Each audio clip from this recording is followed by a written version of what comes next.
পূজা, তুই?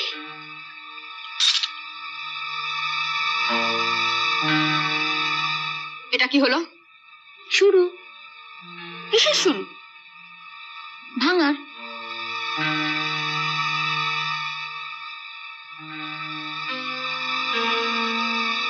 ময়নাদিকে বলেছিলে না 10 ভরি সোনার সঙ্গে আমরা যেন ভাঙার জন্য 10টা কাপ ডিশ নিয়ে আসি, ওরই একটা ভাঙলাম। পূজা, মাথাটা একটু সরিয়ে রাখো, নম্বরটা ভাঙবে। মারিস না নয়ন। এসো ঘরে এসো। দাঁড়ান, আপনার বাবাকে আগে 10 ভরি গয়না দিয়ে আসি।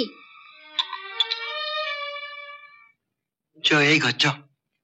দাঁড়াও, আমি ওখান থেকে বেরোলে তারপর তুমি ও ঘরে যাবে। বুড়ো বিয়ের দিন খুব লম্বা চড়া কথা বলেছিল, আজ আমি ওর শোধ তুলবো।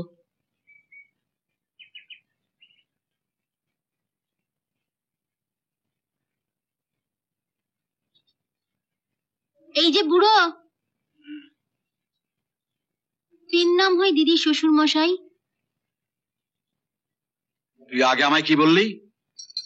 কই কিছু বলিনি তো। তুই ভেবেছিস আমি শুনিনি? তুই আমাকে বুড়ো বলিসনি? এই দেখো, 3 ছেলের বাপের কিরম 25,000 শখ, মাথায় এত বড় একটা টাক। বুড়ো বলবো না তো কি, ছোড়া বলবো? তুই এ বাড়িতে এসছিস কেন? বুড়োর মুখে হাসি ফোটাতে। কি বললি? এতক্ষণ বলেছি, এবার দেখাচ্ছি।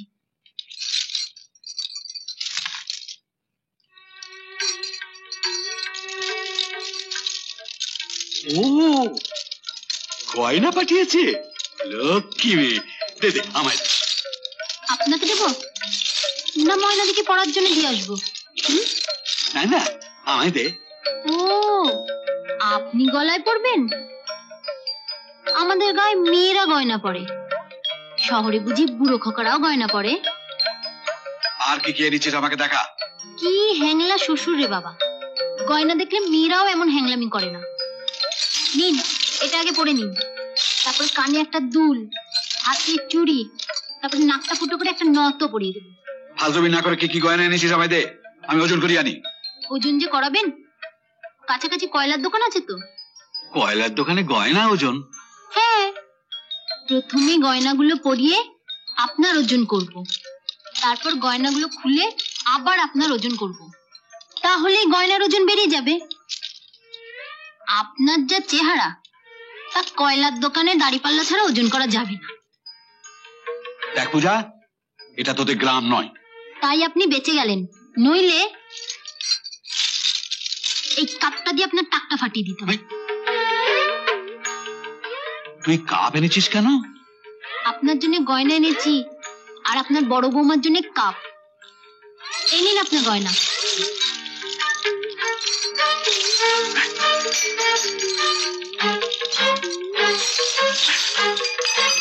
চলি বুড়ো।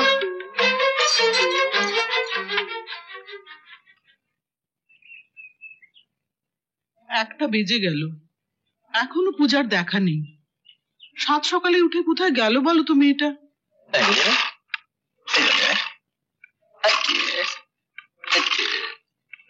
আমি এখন যাচ্ছি দাদা।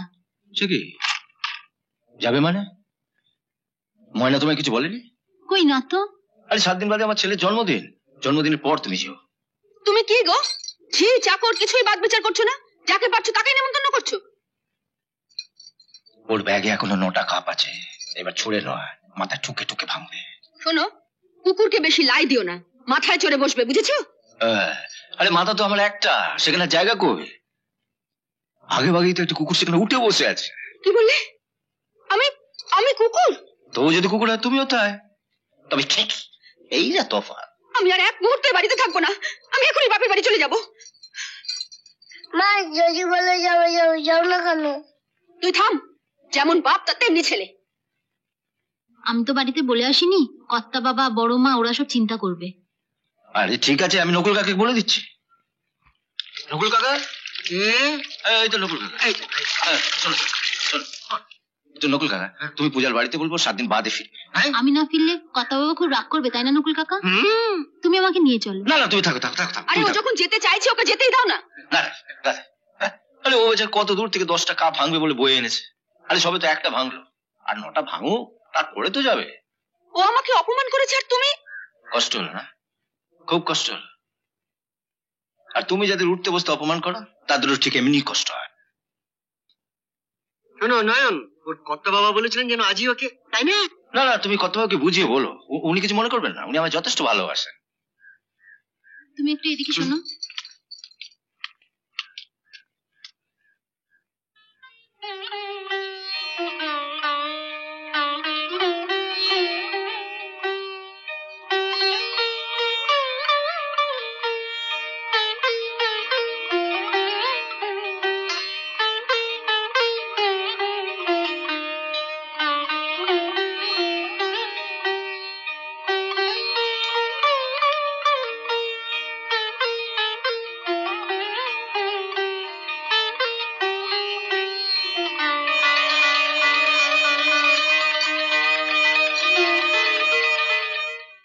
পূজা ময়না শ্বশুর বাড়িতে গেছে? হ্যাঁ, আরে কি কাণ্ড! সকালবেলা সে আমার কাছে গিয়া করে খুব কান্নাকাটি জুড়ে দিয়েছে, ময়না দিকে দেখতে যাব, ময়না দিকে দেখতে যাব। তখন আমি আর কি করব, সমস্ত কাজকর্ম ফেলে পূজাকে নিয়ে ছুটলাম। পূজা তো আপনাকে সহ্যই করতে পারে না, অথচ কলকাতায় নিয়ে যাওয়ার জন্য আপনাকে গিয়ে ধরলো। হ্যাঁ, দেখুন না, আমি তো করে ভীষণ অবাক হয়ে গেছি। পূজার কথা ছাড়ুন তো, ওর মাথায় কখন যে কি ভূত চাপে। হ্যাঁ, ভূত! আমাকে সে রাত্রে ভূতের ভয় দেখে তো একদম মেরেই ফেলেছিল একদম। 7টা দিন পূজা ওখানে থেকে কি করবে?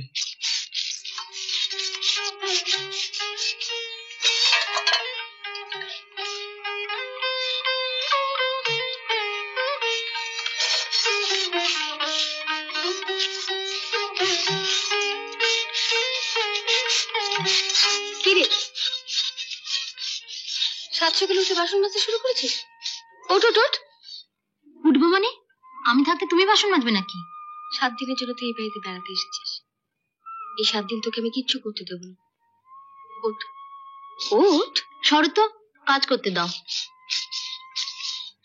সেই ছোটবেলা থেকে তো কাজ করেই যাচ্ছে, এই কটা দিন না হয়। যাও যাও, এ বাড়িতে সারা জীবন গাধার মতন তো খাটতেই হবে। অন্তত পক্ষে আমি যে কটা দিন আছি সেই কটা দিন বিশ্রাম নিয়ে নাও। বিশ্রাম?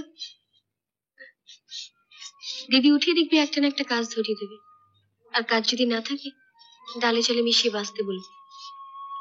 মহারানী কখন উঠবেন? যখন মর্জি হবে। দাঁড়াও, ওনার ঘুম আমি ভাঙিয়ে দিচ্ছি।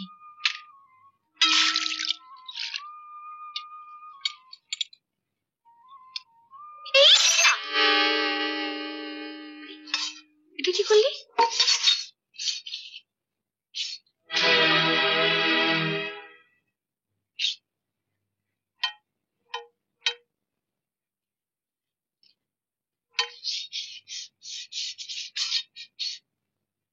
এটা কি হলো?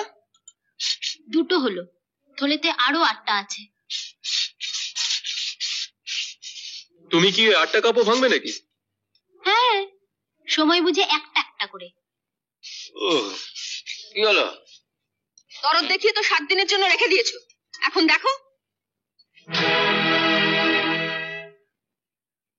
পূজা, পুরুষ মানুষ হয়ে আপনি মেয়েদের ঝগড়ার মধ্যে আসবেন না দাদা। উনি ভাঙার জন্য 10 টাকা মানতে বলেছিলেন, ওনার কথা মতোই আমি একটা একটা করে ভাঙছি। না বল, ভুল হয়ে গেছে। কাকে বলবো? ওই ঝিটাকে? কি আজে বাজে বকছো?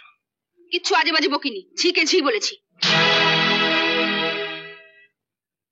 পূজা, যেমন কপ ভাঙছো ভেঙে যাও, আর পড়লে এর মাথা তো একটা ভেঙো। বাড়ির কোনো পুলিশ আপত্তি করবে না। যা তোর ঘরে যা,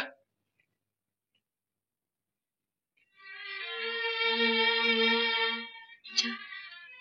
কাপের টুকরোগুলো কুড়িয়ে আন।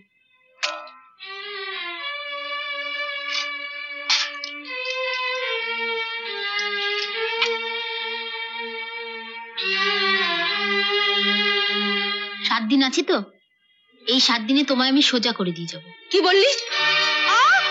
দেবো হাতটা মোচকে? আরে আরে, কি করছিস? ছাড়, ছেড়ে দে।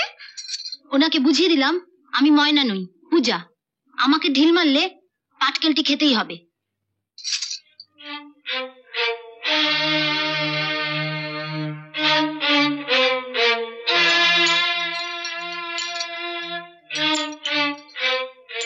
একটা বোম ফাটাও না।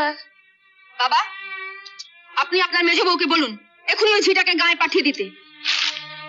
পূজা তো চলে যেতে চেয়েছিল, তোমার কর্তাই তোকে আটকেছে। আমাকে না বলে যা বলবার ওকে গিয়ে বলো।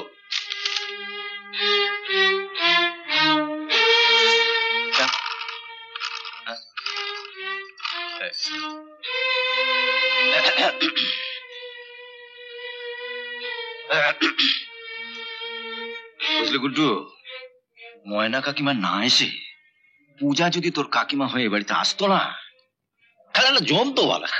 কি বলিস? হ্যাঁ, ঝিটাকে তোমার যখন এতই পছন্দ, তখন তোমার এই বিশ্ববখাটে ছোট ভাই তো রয়েছে, তারই বউ করে নিয়ে এসো না। বাবা, দারুণ বলেছো তো, দারুণ বলেছো। এই ব্যাপারে চয়নের সঙ্গে কথা বলতে হয়। হ্যাঁ, তুমি কি সত্যি সত্যি চয়নের সঙ্গে ঝিটার বিয়ে দেবে নাকি? আরে চয়ন রাজি হয়ে গেলে বিয়ে দিয়ে দেবো। তুমি মেজে বউ ময়নাকে ঝি বানিয়েছো, আর ওই ঝিটা এসে তোমাকে ঝি বানিয়ে নাকে দড়ি দিয়ে খাটাবে। আর কিছু বললে গুড্ডু? Bomb ফাটবে bomb. এরকম আরো অনেক সিনেমা দেখতে হলে ডাউনলোড করুন ক্লিক অ্যাপ।